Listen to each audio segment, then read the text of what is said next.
understand that your trade rep is meeting their Chinese counterpart next week. Yes. Is there anything that they can do to stop April 2nd or to roll back the tariffs that you put on China already? Well, we can talk, but basically, I call April 2nd. I would have made it April 1st, but I didn't want to be April Fool's Day because then nobody would believe what I said, and they do believe me.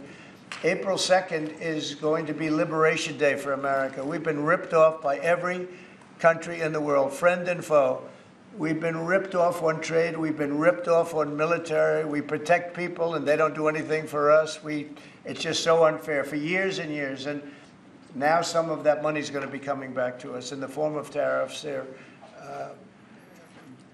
I mean, tens of billions. It's going to be numbers like nobody's ever seen.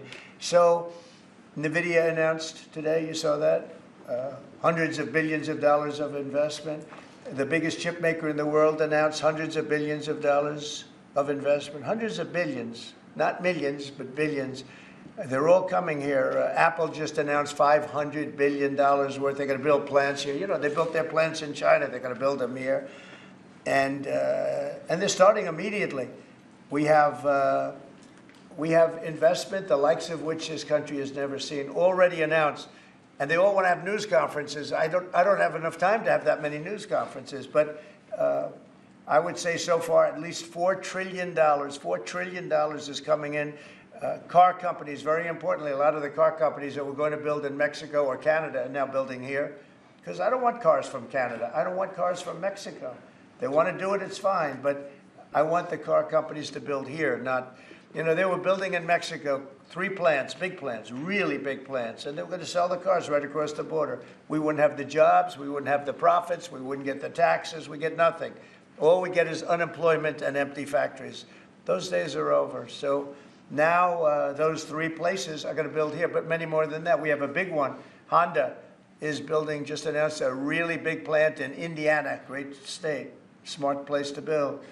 And we have many car companies coming here. The steel mills are going to be booming, And many other things, you know, many other things come with that. But we need that for defense. You know, there are certain things you have to have. You have to have steel. We would have had, if I didn't do in my first term tariffs to stop the onslaught, because they were dumping steel in order to destroy our steel plants.